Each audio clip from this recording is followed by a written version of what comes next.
Les pido que abran sus Biblias conmigo en Lucas capítulo 1 y estaremos en los versículos 5 al 25. Lucas capítulo 1, versículos 5 al 25. Dice así la palabra del Señor. Hubo en los días de Herodes, rey de Judea, cierto sacerdote llamado Zacarías, del grupo de Abías, que tenía por mujer una de las hijas de Aarón que se llamaba Elisabet.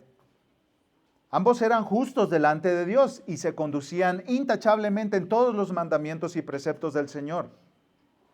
No tenían hijos, porque Elisabet era estéril, y ambos eran de edad avanzada. Pero aconteció que mientras Zacarías ejercía su ministerio sacerdotal delante de Dios según el orden indicado a su grupo, conforme a la costumbre del sacerdocio, fue escogido por sorteo para entrar al templo del Señor y quemar incienso. Toda la multitud del pueblo estaba afuera orando a la hora de la ofrenda de incienso. Y se le apareció a Zacarías un ángel del Señor de pie a la derecha del altar del incienso. Al verlo, Zacarías se turbó y el temor se apoderó de él. Pero el ángel le dijo: no temas, Zacarías, porque tu petición ha sido oída, y tu mujer Elisabet te dará a luz un hijo y lo llamarás Juan. Tendrás gozo y alegría, y muchos se regocijarán por su nacimiento, porque él será grande delante del Señor. No beberá vino ni licor, y será lleno del Espíritu Santo aún desde el vientre de su madre. Y hará volver a muchos de los israelitas al Señor su Dios. Él irá delante del Señor en el espíritu y poder de Elías para hacer volver los corazones de los padres a los hijos y a los desobedientes a la actitud de los justos, a fin de preparar para el Señor un pueblo bien dispuesto. Entonces Zacarías dijo al ángel: ¿cómo podré saber esto? Porque yo soy anciano y mi mujer es de edad avanzada. El ángel le respondió: yo soy Gabriel, que estoy en la presencia de Dios y he sido enviado para hablarte y anunciarte estas buenas nuevas. Así que te quedarás mudo y no podrás hablar hasta el día en que todo esto acontezca, por cuanto no creíste mis palabras, las cuales se cumplirán a su debido tiempo. El pueblo estaba esperando a Zacarías y se extrañaba de su tardanza en el templo. Pero cuando salió no podía hablarles y se dieron cuenta de que había visto una visión en el templo. Él les hablaba por señas y permanecía mudo. Cuando se cumplieron los días de su servicio sacerdotal, regresó a su casa. Después de estos días, Elisabet, su mujer, concibió y se recluyó por 5 meses diciendo: así ha obrado el Señor conmigo en los días en que se dignó mirarme para quitarme afrenta entre los hombres. Quiero comenzar preguntándoles: ¿cuál ha sido el momento de mayor desesperación en su vida? ¿Cuál ha sido el momento más oscuro que han llegado literalmente a perder las esperanzas? Es porque era un momento especialmente difícil de su vida. Si tú has vivido ese tipo de momentos, ¿qué haces? ¿Cómo respondes? Una mujer llamada Corrie ten Boom nació en Ámsterdam, Holanda. Ella era hija de un relojero y fue la primera relojera mujer autorizada en Holanda. Ella era cristiana, miembro de una iglesia reformada, de la iglesia reformada holandesa, y durante la Segunda Guerra Mundial, junto con su familia, escondieron judíos para protegerlos de la persecución nazi. Y por eso los nazis los tomaron a ellos y los llevaron a campos de concentración. Sufrieron torturas inimaginables en los campos de concentración nazi. Y ella escribió varios libros relatando su historia. ¿Qué haces cuando estás en la noche más oscura de tu vida? ¿Qué haces cuando la vida se pone tan difícil que es casi imposible pensar que las cosas van a mejorar? Esta mujer, Corrie ten Boom, escribió un libro que se llama Errante por el Señor. Y en el libro dice la siguiente frase: si miras al mundo, te angustiarás. Si miras a tu interior, te deprimirás. pero si miras a Cristo, descansarás. Voy a leer la palabra otra vez. Y esto no es de una mujer que estaba viviendo su mejor vida ahora. Esto es de una mujer que sufrió lo que quizá juntos nosotros en nuestra vida no sabremos qué es sufrir así. Lo leeré de nuevo. Ella dijo, en la noche oscura de tu vida, ¿qué haces?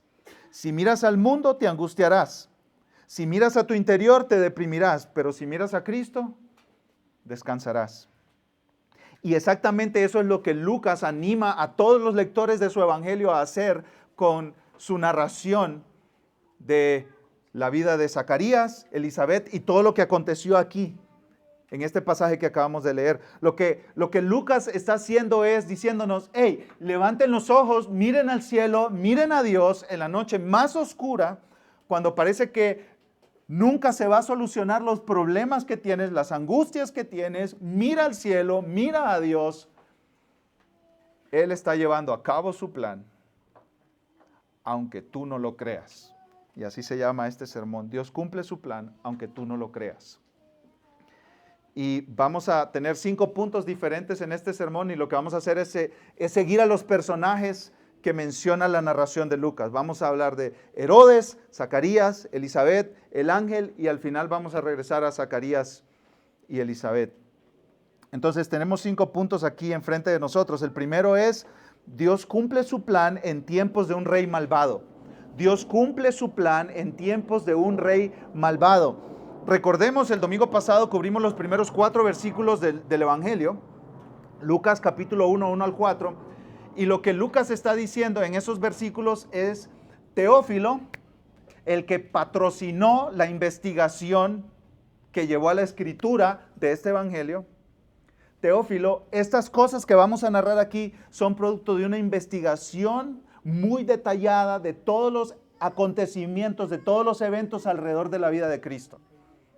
Esto no es ficción, esto es verdad. Esto no es falso, esto es lo que realmente sucedió. Teófilo, te voy a contar la historia de Jesús. Y la historia de Jesús comienza en el versículo 5. Lucas 1:5, ¿qué dice? Hubo en los días de Herodes, rey de Judea. ¿Qué? La historia de Jesús, del Salvador del mundo, comienza con esa frase. ¿De verdad, Lucas? ¿De qué estás hablando? Herodes. Este Herodes era conocido como Herodes el Grande. Hay varios Herodes que se mencionan en la Biblia. Pero este específico era conocido como Herodes el Grande. Los herodianos, los reyes herodianos, eran una familia de reyes que gobernaron Judea en diferentes momentos. Pero este era el peor de todos. Este hombre era muy inteligente y muy capaz. Piensa en los gobernantes actuales, los más brillantes, estrategas, constructores, diseñadores. Era muy capaz, muy brillante, era un político muy bueno, muy astuto, sabía cómo manejar las influencias del gobierno en sus tiempos, construyó preciosos edificios, llenó Judea de edificios lindísimos, y en los edificios cada roca tenía su nombre, porque este hombre lo que estaba haciendo era creando un imperio para la gloria de su nombre. Estos gobernantes se creían dioses, como muchos hoy en día. Pero no solo era brillante, sino que era malvado. Y esa es la peor combinación que tú puedas tener. Alguien brillante que sabe mover influencias y manipular influencias y colectar dinero y cobrar impuestos, y profundamente malvado. Este hombre vivía con un terrible miedo de que le robaran su trono, y por eso era cruel. Desconfiaba hasta de su sombra. Los historiadores dicen que tenía varias esposas. Leí por ahí que tenía como 10 esposas, y a una de ellas le quitó la vida porque empezó a sospechar que a través de ella le iban a quitar el trono. Tenía muchos hijos y le quitó la vida a 3 de ellos, a sus hijos, porque creía que ellos le iban a robar el trono. Pero era un astro, era genial para esconder sus maldades. Hacía fiestas en piscinas que él había construido, en albercas que él había construido, y accidentalmente mataba a algunas personas de las cuales él sospechaba. Y cuando le decían, ¿qué pasó con aquel que se murió en una fiesta que tú organizaste? No sé, no sabía nadar, se ahogó, quién sabe. Era astuto y era cruel. En sus días se decía que era más seguro ser un cerdo de Herodes que ser un hijo de Herodes. ¿Se imaginan? Profundamente cruel. Este Herodes, él es de quien habla Mateo capítulo 2. Cuando Jesús nació, los magos o los sabios de Oriente pasaron por Jerusalén buscando al rey de los judíos, ¿recuerdan? ¿Y quién estaba de rey? Herodes, era Herodes el Grande. Y le dijo a los sabios de Oriente, cuando encuentren al niño me avisan para ir a adorarlo. ¿Y qué hizo este hombre? Mandó a matar a todos los niños menores de 2 años en Belén. Ese es este Herodes. Ese es este Herodes. Dice R.C. Sproul, en tiempos de Herodes Israel estaba tan oprimido como cuando estaba en esclavitud en Egipto bajo el faraón. Lucas nos recuerda que los acontecimientos que narra tuvieron lugar o sucedieron en un espantoso periodo de la historia. No era una época de avivamiento ni celo religioso. Esta referencia aquí para Teófilo, para todos los lectores del primer siglo de Lucas, es como chocante. Teófilo, le dice Lucas a su amigo, te voy a empezar a contar la historia de Jesús. Y la historia de Jesús comienza con Herodes.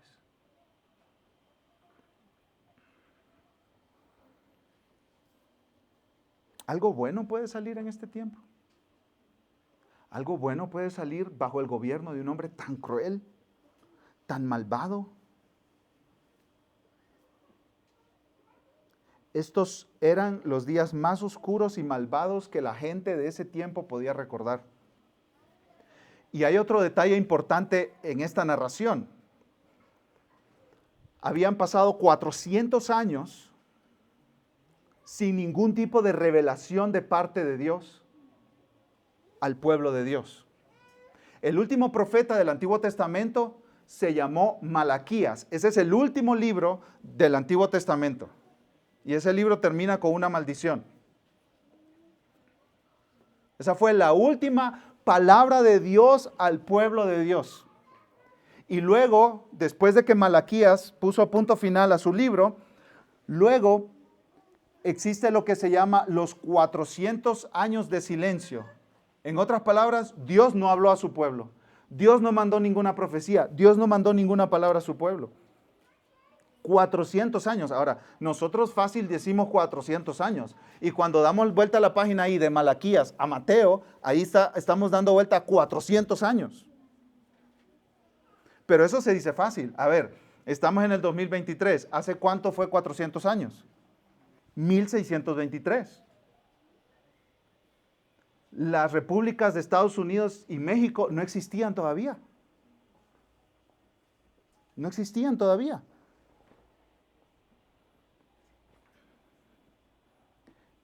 Esto fue 400 años atrás. Estamos hablando de 5 o 6 generaciones antes de nosotros.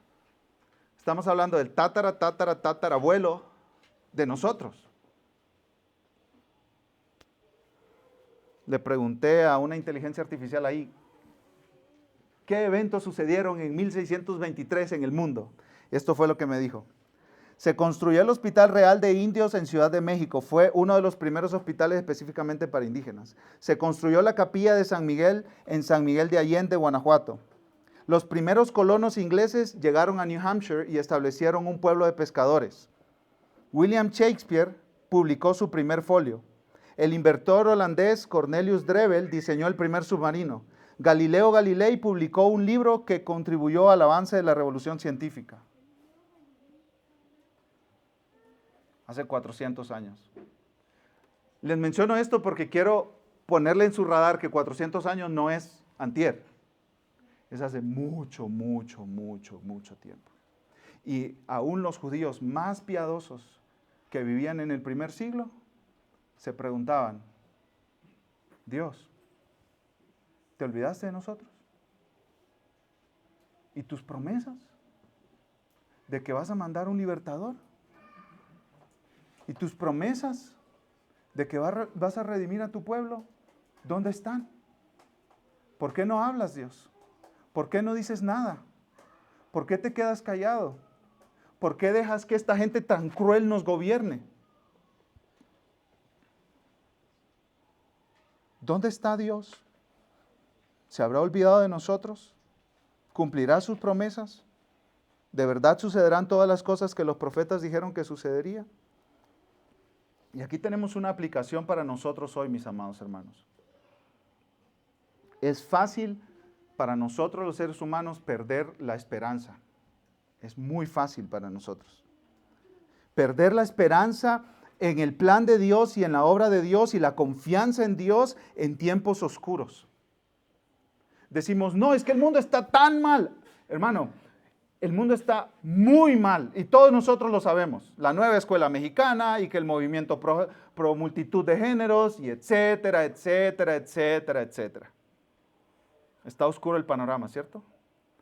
Hay buenas noticias. Dios está en su trono, Él está gobernando y Él está llevando a cabo su plan. No hay nada que temer. En el gobierno del primer siglo estaba Herodes. Hoy, Biden, AMLO, Petro en Colombia, etcétera. Dame el nombre que tú quieras. Ningún gobernante, por muy perverso que sea, puede detener el buen plan de Dios de redimir a su pueblo y rescatar a los suyos. Así que no temas, no temas. No tienes que tener temor. Dios nunca se olvida de su pueblo y Él nunca deja de cumplir sus buenos propósitos. En los momentos más oscuros de la vida, en los momentos más oscuros de este mundo, Dios sigue en su trono y Él está desarrollando su historia para su gloria y para nuestro bien. Y para nuestro bien. Entonces vimos aquí en primer lugar que Dios cumple su plan en tiempos de un rey malvado. Ahora veamos en segundo lugar, Dios cumple su plan a través de un sacerdote y su esposa estéril. Esto es como, si pensabas que estaban mal las cosas, están peor de lo que piensas.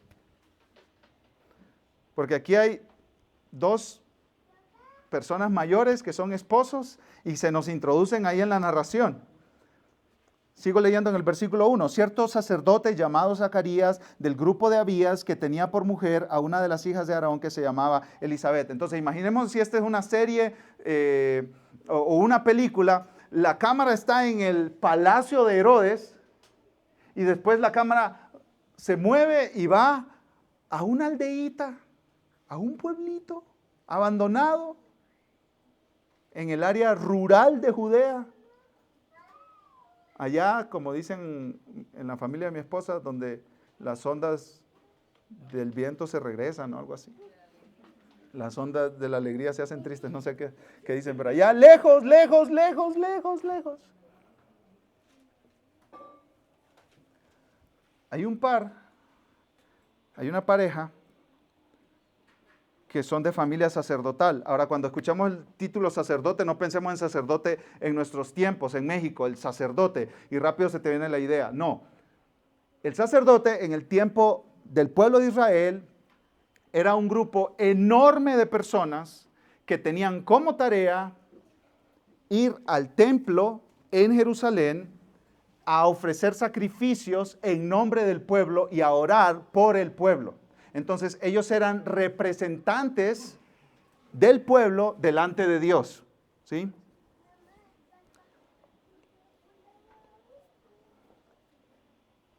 Zacarías era sacerdote, y Elisabet era de la familia sacerdotal de Israel, hija de Aarón.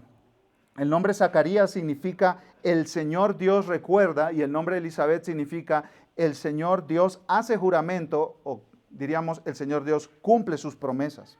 Sus nombres eran un constante recordatorio de que Dios no se olvidará de nosotros, Dios cumplirá sus promesas, Dios no se olvidará de nosotros, Dios cumplirá sus promesas.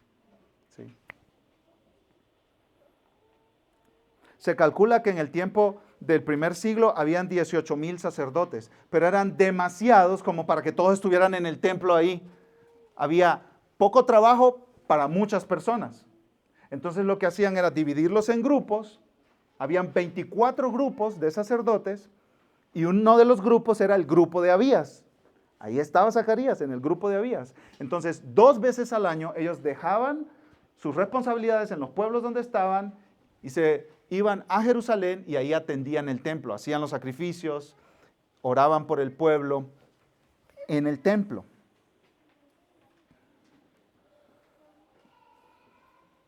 Versículo 6. Lucas nos dice que Zacarías y Elisabet, ambos eran justos delante de Dios y se conducían intachablemente en todos los mandamientos y preceptos del Señor. Aquí Lucas no nos está diciendo, ellos eran perfectos y jamás pecaban. No, eso no es lo que nos está diciendo.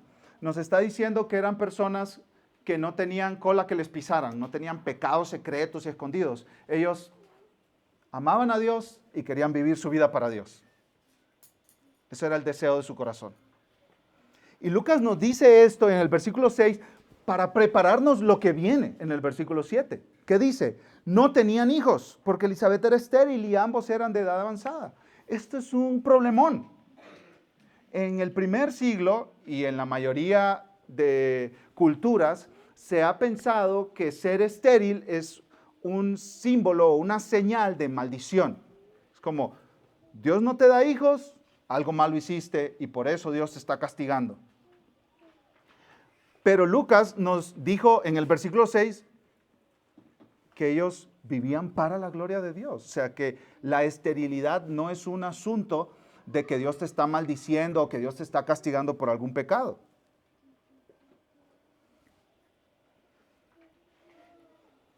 Ellos no tenían hijos y el problema no era que no amaban a Dios, que no servían a Dios.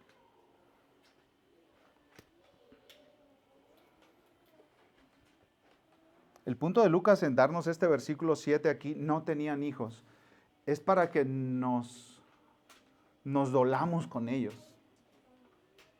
Que sintamos la carga que ellos tenían. Esta pareja amaba a Dios, vivía para Dios, servía a Dios, pero su vida no era color de rosa. Su vida no era yupi, yupi, felicidad. No. Ellos no tenían hijos y eso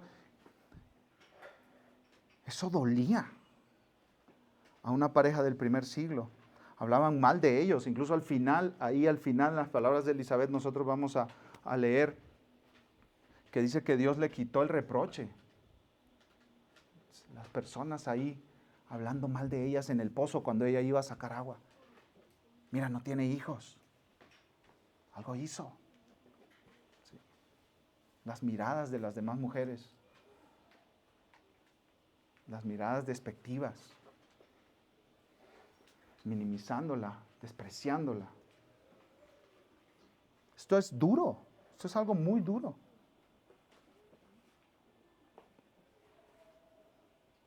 Pero el problema no era que habían pecado. Es más, no había problema. Dios tenía un plan para ellos. Y Lucas añade la frase ahí, ambos eran de edad avanzada. Se calcula que tenían más de 60 años, ya estaban en la tercera edad.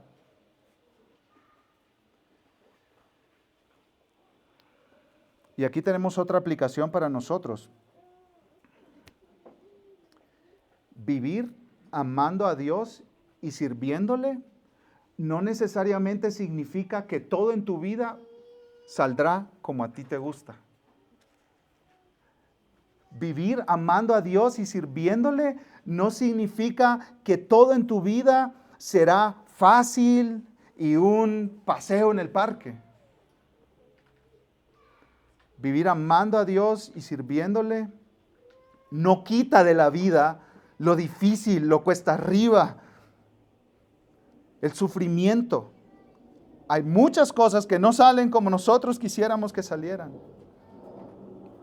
Pero mira, Zacarías y Elizabeth no dijeron, esa es razón para dejar de amar a Dios, porque no nos da hijos. Ellos no dijeron eso. Durante décadas y décadas y décadas caminaron con Dios y confiaron en Él, aun cuando Dios no le daba hijos. Ellos dijeron, Dios, tú no nos das hijos, nosotros vamos a seguir amándote y vamos a seguir sirviéndote. Y miren el versículo 8. Pero, bueno, aquí la cosa empieza a cambiar. Herodes está en el trono, ellos son ancianitos, no tenían hijos, pero aconteció que mientras Zacarías ejercía su ministerio sacerdotal delante de Dios, según el orden indicado a su grupo, conforme a la costumbre del sacerdocio, en lo que está diciendo Lucas es, en la vida normal de esta gente, que no valía un peso para el imperio romano, en la vida normal de estos abuelitos, en la vida normal de estos ancianitos, en el día a día, Zacarías fue escogido por sorteo para entrar al templo del Señor y quemar incienso. Yo creo que todos aquí nos hemos imaginado un momento, pero así como estar en la cúspide de la montaña más alta de la vida. Como los que les gusta el fútbol, yo estoy seguro que se han imaginado metiendo el último penal del partido para ganar el mundial de fútbol. Así que es un momento en la vida, solo te toca una vez y ya. O los que les gusta el canto, cantando en los escenarios más prestigiosos del mundo. O los que les gusta la política, siendo escogidos para ser presidente de la nación o algo así. Bueno, en la vida de Zacarías como sacerdote, es ese momento del gol del penal en el último minuto del partido para ganar el mundial, era el momento que aquí se describe. Entrar al lugar santo y ofrecer incienso y orar por el pueblo. Ese era el momento de los momentos, lo máximo para un sacerdote en el tiempo de Zacarías. El templo tenía sus patios enormes donde la gente llegaba a orar y traía sus sacrificios, pero lo más cercano a la presencia de Dios era lo que se llamaba dos lugares, el lugar santo y el lugar santísimo. Al lugar santísimo solo entraba el sumo sacerdote una vez al año con la sangre de un sacrificio para derramarlo, para simbólicamente cubrir el pecado del pueblo. Pero todos los días entraba un sacerdote a quemar incienso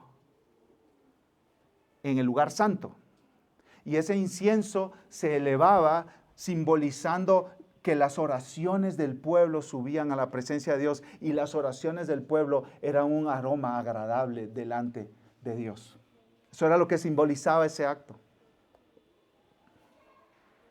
Pero habían tantos sacerdotes, 18,000 en el tiempo de Zacarías, que era casi imposible. Hoy diríamos, es como sacarte la lotería. Es casi imposible que te elijan. Pero Dios, que gobierna todo, hizo que el sorteo saliera para Zacarías. Y entonces, lo que sucedía era que el sacerdote, ayudado por dos personas, llegaba a las puertas del lugar santo y ahí los dos ayudantes se quedaban atrás y él entraba, echaba un poco de incienso en el lugar donde estaba quemando, donde había brasas, y el aroma subía a la presencia de Dios. Luego el sacerdote salía y decía la bendición sacerdotal al pueblo que estaba orando en el templo. La bendición sacerdotal está en Números 6, 24 y 26. El Señor te bendiga y te guarde. El Señor haga resplandecer su rostro sobre ti y tenga de ti misericordia. El Señor alce sobre ti su rostro y te dé paz. Y ahí terminaba todo. Eso era el momento de los momentos. Y por eso leemos ahí al final del versículo 10. Lucas 1:10, toda la multitud del pueblo estaba afuera orando a la hora de la ofrenda de incienso. O sea, el pueblo llegaba ahí, miles de personas llegaban ahí para orar a Dios. Y yo me imagino a Teófilo leyendo estas palabras y diciendo, Herodes, un ancianito en el área rural de Judea, con su esposa que era estéril. A ver, Lucas, ¿dónde vas con esto? Esto no se mira bien, no pinta bien. Miren, el tercer lugar, Dios cumple su plan a través de un ángel a su servicio. Dios cumple su plan a través de un ángel a su servicio. Esta escena es increíble. Zacarías está, pues, contenido por la reverencia del momento, pero por dentro está que explota. Estoy en el lugar santo, estoy haciendo lo que todo sacerdote en Israel sueña hacer, estoy poniendo incienso en el altar del Señor. Qué privilegiado soy. Él está orando por el pueblo, seguramente está orando por la redención de Israel. Dios, acuérdate de nosotros, no nos olvides, cumple tus promesas, las promesas que hiciste a nuestros padres. Parece que eso no se puede poner mejor, ¿cierto? Miren el versículo 11. Eso no es nada, hijo, prepárate. Y se le apareció a Zacarías un ángel del Señor de pie a la derecha del altar del incienso. La frase un ángel del Señor se menciona como 60 veces en la Biblia y comunica la idea de que Dios se acercó a su pueblo para ayudar. Esto es el evento de la vida de Zacarías y ahora es el susto de su vida. Muchas personas en la Biblia tuvieron encuentros con ángeles y lo que sucedía es que empezaban a temblar de miedo, caían al suelo asustados o inmediatamente, como Juan en Apocalipsis, empezaban a adorar, pensando que era Jesucristo. O sea, son seres tan impresionantes. Por eso dice el versículo 12, al verlo Zacarías se turbó, o sea, se angustió. Por poco le da un ataque al corazón a este ancianito. Quedó perturbado, quedó abrumado y dice, temor se apoderó de él, empezó a temblar. ¿Qué es esto que estoy viendo? Versículo 13, pero el ángel le dijo, no temas, Zacarías. Esa frase, no temas, aparece casi 100 veces en la Biblia. En el Evangelio de Lucas aparece 7 veces. Y lo que comunica es, tú estás seguro porque Dios está contigo. Tú estás seguro, no tienes nada que temer. Juan Calvino dice en su comentario sobre este versículo, no tenemos razón para temer cuando Dios es misericordioso con nosotros. Lo repito, no tenemos razón para temer cuando Dios es misericordioso con nosotros. No temas, Zacarías, porque tu petición ha sido oída. Tu petición, pediste por la redención de Israel, ¿no es cierto? Pediste por el libertador, pediste porque las promesas se cumplieran, ¿cierto? Se está cumpliendo tu petición. Porque Dios escucha las oraciones de su pueblo. Dios escucha el clamor de su pueblo. Hay cosas que no suceden porque nosotros no oramos. Dice Santiago, ustedes no tienen porque no piden. ¿Recuerdan? Y no es que con nuestras oraciones controlemos a Dios, ese no es el punto. Es que el Dios soberano que está en su trono ha determinado responder oraciones. Es parte de su soberana voluntad. Entonces, no tenemos porque no pedimos. Y sigue diciendo Santiago, y a veces cuando pedimos, pedimos mal para satisfacer nuestros malos deseos.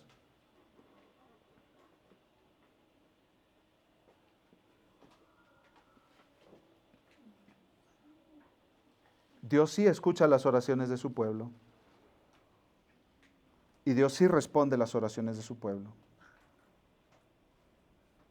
No temas, Zacarías, dice el ángel, porque tu petición ha sido oída y tu mujer Elizabeth te dará a luz un hijo y lo llamarás Juan. Esta redención por la que pediste para el pueblo de Dios llegará, y en parte a través de ti y de tu esposa, y a través de un hijo que Dios les dará.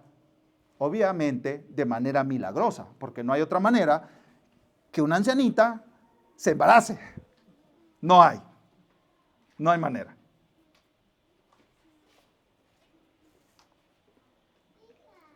Versículo 14. Tendrás gozo y alegría. Después de todos estos años de dolor por no tener hijos, tendrás gozo y alegría. Pero ese gozo y alegría será compartida con un montón de gente. Y muchos se regocijarán por su nacimiento. Versículo 15. Porque él será grande delante del Señor. ¿Recuerdan cómo le decían a Herodes? Herodes, el grande. Pero eso no es grande. A los ojos de Dios eso no es grande. Este va a ser grande. Este va a ser grande delante del Señor. Esto es grandeza. No nos dejemos sorprender por la grandeza a los ojos del mundo. Esto es grande. Y Juan era de las cosas más raras que tú te podías imaginar. En el Evangelio de Mateo nosotros leemos que estaba vestido de pelo de camellos y comía langosta y miel silvestre. Un hippie, no sé. No dice que no se bañaba, pero yo me lo imagino sin bañarse.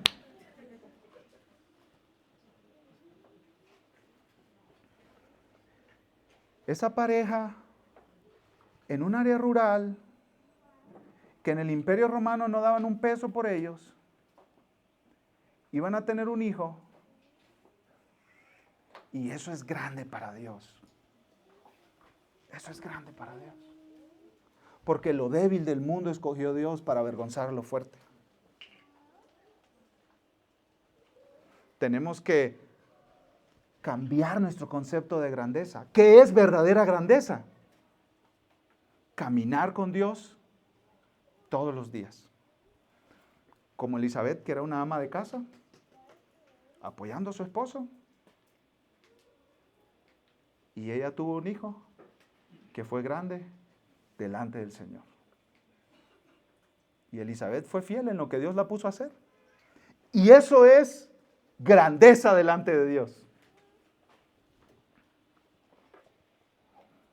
Y este hombre va a tener ciertas características. Versículo 15, sigo leyendo, no beberá vino ni licor y será lleno del Espíritu Santo aún desde el vientre de su madre. Esto era parte de un voto que en el Antiguo Testamento se llamaba el voto nazareo. Eran personas que se apartaban para una misión especial.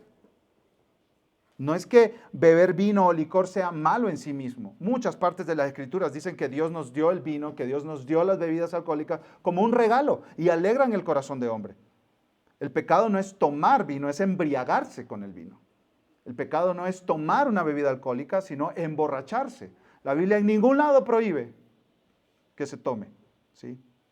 Hay personas que deben dejar de tomar por sus tendencias al alcoholismo y a ser dominados por eso, ¿cierto?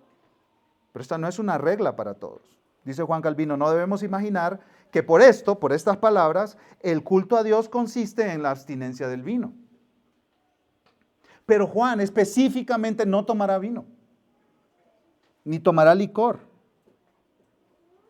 porque tiene una misión especial. Más bien, será lleno del Espíritu Santo aún desde el vientre de su madre. Versículo 16. ¿Cuál será su misión? Hará volver a muchos de los israelitas al Señor su Dios. Él irá delante del Señor en el espíritu y poder de Elías para hacer volver los corazones de los padres a los hijos y a los desobedientes a la actitud de los justos, a fin de preparar para el Señor un pueblo bien dispuesto. Esta era la misión de Juan. Cumplir las profecías de Malaquías. Todas estas palabras que vimos aquí, hacer volver a muchos israelitas del Señor, ir delante del Señor en el espíritu y poder de Elías, hacer volver los corazones de los padres a los hijos. Esto es lo que Malaquías había profetizado, que antes de que viniera el Mesías, iba a venir uno que iba a preparar el camino para el Mesías. En la antigüedad, los reyes, cuando iban a visitar cierta región, mandaban una comitiva para que preparara el camino. Entonces ellos iban arreglando la calle para que cuando el rey pasara en su carroza no hubieran baches, ¿sí? Y llegaban al pueblo y preparaban el lugar donde el pueblo iba a dormir, donde el rey iba a dormir, y preparaban a las personas. Viene el rey, prepárense, y ese era el trabajo de Juan. Juan iba delante de Cristo para preparar el camino del Señor. Y todo indica, por todos lados, que Jesucristo era mayor que Juan. Incluso en una escena ahí de los evangelios le preguntaron a Juan, ¿eres tú el Cristo? ¿Y qué dijo Juan? No soy yo. Yo no soy ni tan siquiera digno de atar la correa de su calzado. Es necesario que Él crezca y que yo mengüe. Juan era como un profeta, hablando al pueblo en nombre de Dios. Viene el Mesías, viene el Cristo, viene el Salvador del mundo. Y luego se quitó y le dio lugar a Jesús. Esa era la misión de Juan. Entonces, vimos en primer lugar que Dios cumple su plan en tiempos de un rey malvado. En segundo lugar, Dios cumple su plan a través de un sacerdote y su esposa estéril. En tercer lugar, Dios cumple su plan a través de un ángel a su servicio. En cuarto lugar, Dios cumple su plan a pesar de que su pueblo no cree su palabra. Dios cumple su plan a pesar de que su pueblo no cree su palabra. Versículo 18. Entonces Zacarías dijo al ángel, ¿cómo podré saber esto? Imaginémonos la escena. El ángel está ahí y le dice, Zacarías, tú y Elizabeth van a tener un hijo. Nah. Este brother. No te creo. No te creo nada. Zacarías estaba diciendo, esto no puede ser posible. ¿Cómo podré saber esto? Porque yo soy anciano y mi mujer es de edad avanzada. Hey, tú quien seas, que apareciste aquí. Ya me pasan a mí a la línea de la tercera edad en el Soriana. Yo no puedo tener hijos. Yo no puedo tener hijos. No puedo. Biología antes que teología. No funciona. Esto no funciona así. ¿No me ves? Las canas, lo gastado que estoy. Ya no estoy para tener hijos.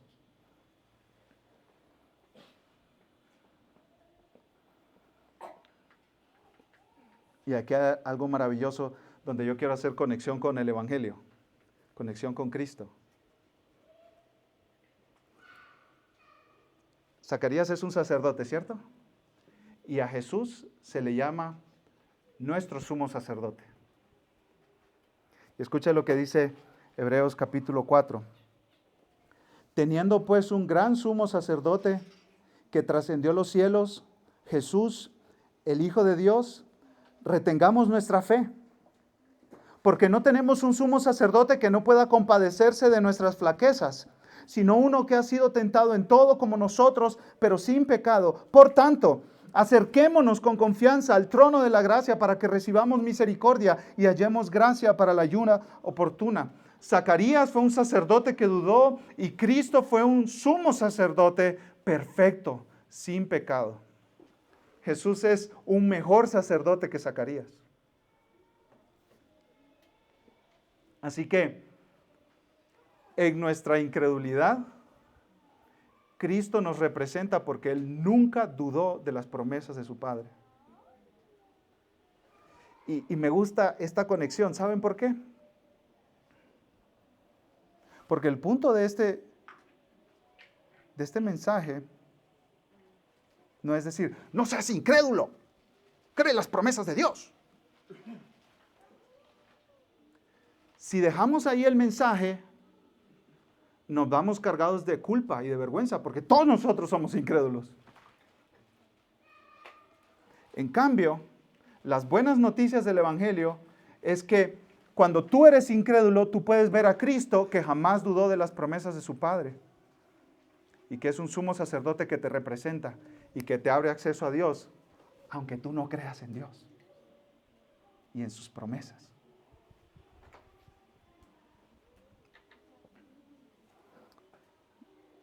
Mira lo que hace el escritor de Hebreos.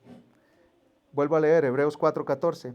Teniendo pues un gran sumo sacerdote que trascendió los cielos, Jesús el Hijo de Dios, retengamos nuestra fe. En otras palabras, lo que hace el escritor de Hebreos es lo mismo que está haciendo Lucas en su evangelio.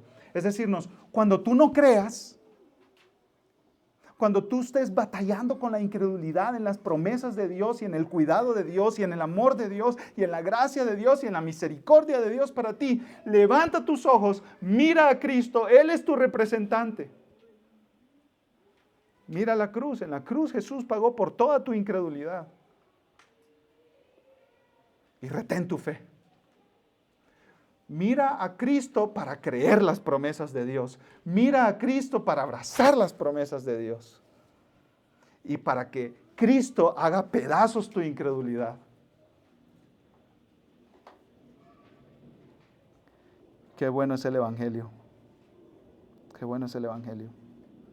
Versículo 19. El ángel le respondió: yo soy Gabriel. Zacarías le dijo: yo estoy viejito. Y el ángel dijo: ¿y eso qué? Yo soy Gabriel. Solo hay 2 ángeles en la Biblia que se conocen por nombre: Gabriel y Miguel. Si a ti te mandan uno de esos 2, agárrate. Estos son los meros meros. Y le dice: yo soy Gabriel que estoy en la presencia de Dios. Zacarías, ¿de qué estás hablando? A mí Dios me mandó. Y a Gabriel siempre lo mandan cuando tiene que anunciar un evento escatológico. Una promesa cumplida de Dios. O que se va a cumplir. Y Zacarías lo sabía. Zacarías había leído muchísimas veces al profeta Daniel cuando Gabriel llegó con el profeta Daniel a decirle: Daniel, tú eres muy amado, se han escuchado tus oraciones y Dios te responde. Zacarías se sabía todo eso de memoria. Tú puedes ser una persona que ama a Dios, que está sirviendo a Dios, que conoce la palabra de Dios y no confiar en Dios. Ese es Zacarías. Ahí está. Ahí está. Porque no se trata de cuánto conoces o cuántos años has servido. Se trata de que ahora tú estás ante una decisión. ¿Confías en Dios o no confías en Dios? Así funciona todo pecado. Tú estás enfrente de la computadora o de tu celular y tienes el deseo o la tentación de mirar una imagen. Ahí estás, tú estás enfrente de una decisión. No importa cuántos libros de teología tú hayas leído. No importa. No importa cuántos años tú tengas sirviendo al Señor. Tú estás tomando una decisión en ese mismo instante. ¿Confío en Dios o le creo al pecado? ¿Confío en Dios o compro las mentiras de Satanás? ¿Creo en Dios y su palabra que me dice que Él es suficiente para mí en todo momento? ¿O le creo a Satanás que me está mintiendo y me está engañando diciéndome: tú necesitas ver eso? Así funciona. Todos los días, todo el tiempo, en todo momento, nosotros nos enfrentamos a una decisión ahí. ¿Confío en Dios o no confío en Dios?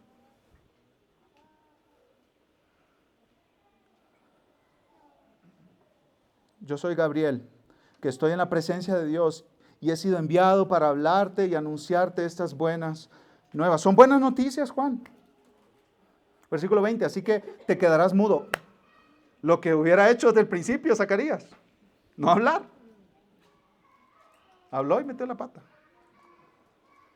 Te quedarás mudo, no podrás hablar. Zacarías pidió una señal, ¿sí?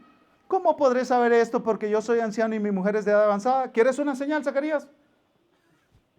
Calladito.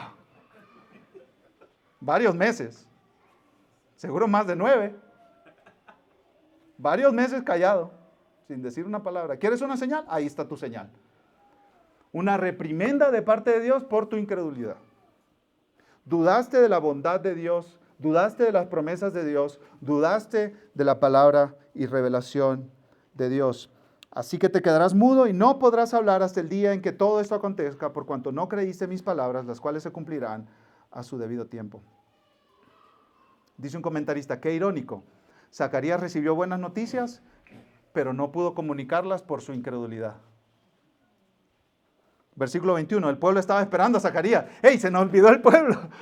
Ya con todo este asunto del ángel y todo lo demás, hay miles de personas que están esperando que el sacerdote salga. Se supone que eso tendría que tardar un par de minutos. Y los sacerdotes no se querían tardar ahí, porque dice el Antiguo Testamento que llevaban unas campanitas y una cuerda ahí, por si acaso Dios los mataba en su presencia.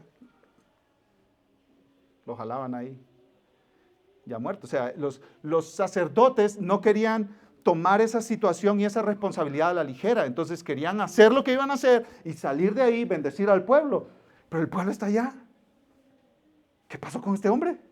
¿Se murió o qué? El pueblo estaba esperando a Zacarías y le extrañaba de su tardanza en el templo. Versículo 22. Pero cuando salió no podía hablarles y se dieron cuenta de que había visto una visión en el templo. Él les hablaba por señas y permanecía mudo. Apenas lo vieron salir del templo y le trataron de hablar. ¿Qué pasó, Zacarías? Se dieron cuenta que algo había pasado allá adentro. Y el sacerdote ya no pudo decirle al pueblo, el Señor te bendiga y te guarde. El Señor haga resplandecer tu rostro sobre ti y te dé paz. No pudo bendecir al pueblo por su incredulidad. Veamos en quinto y último lugar, Dios cumple su plan, aunque nos parezca imposible. Versículo 23. Cuando se cumplieron los días de su servicio sacerdotal, regresó a su casa. Después de estos días, Elisabet, su mujer, concibió y se recluyó por 5 meses, diciendo, así ha obrado el Señor conmigo en los días en que se dignó a mirarme para quitarme afrenta entre los hombres.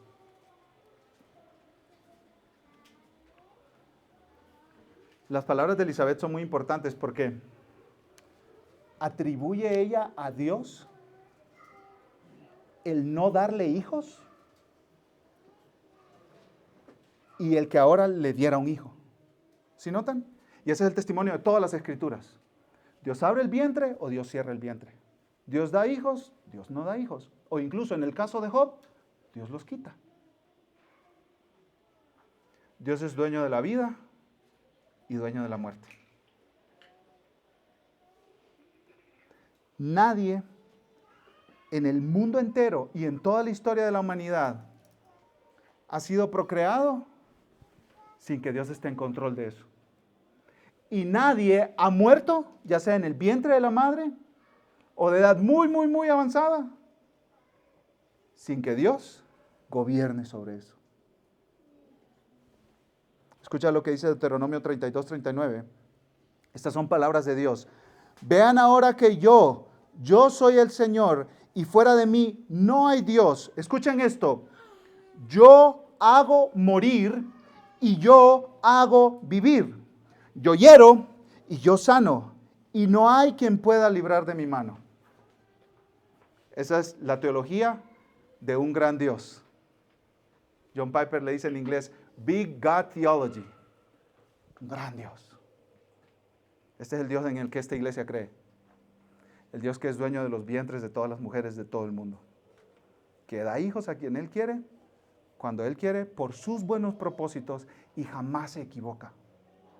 Que da la vida y quita la vida. Él es rey.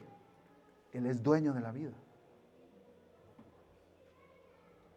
Nadie vivirá un minuto más o un minuto menos, por más dietas que te hagas, de lo que Dios tiene determinado para ti.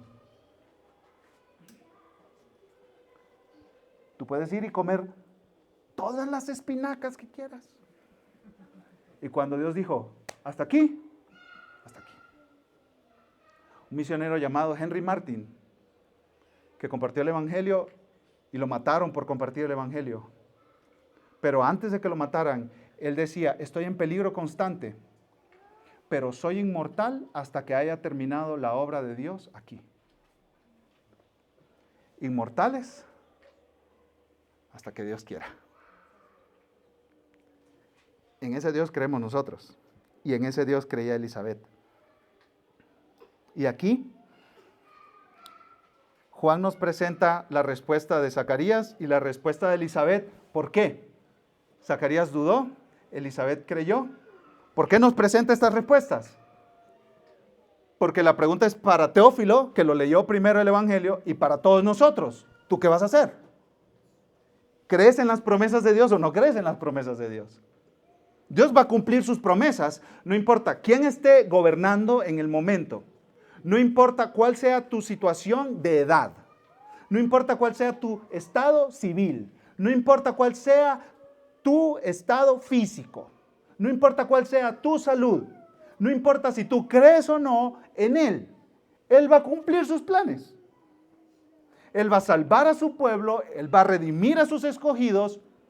¿Crees en Él o no crees en Él? Ese es el punto de Juan. Y yo quiero hablar con las personas que no han abrazado a Cristo como su Salvador. Créele a Dios.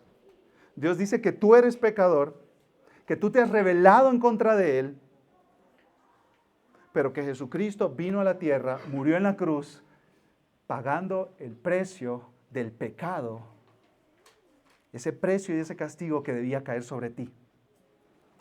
Y dice Dios que si tú crees en ese Jesús, tú eres salvo. Créele a Dios.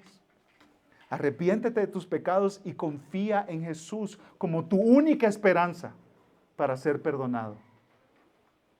No vivas en incredulidad.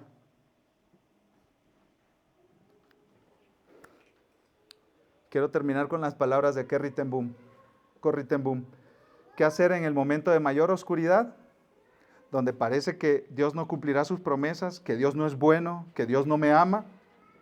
Si miras al mundo te angustiarás, si miras a tu interior te deprimirás, pero si miras a Cristo descansarás. Vamos a orar.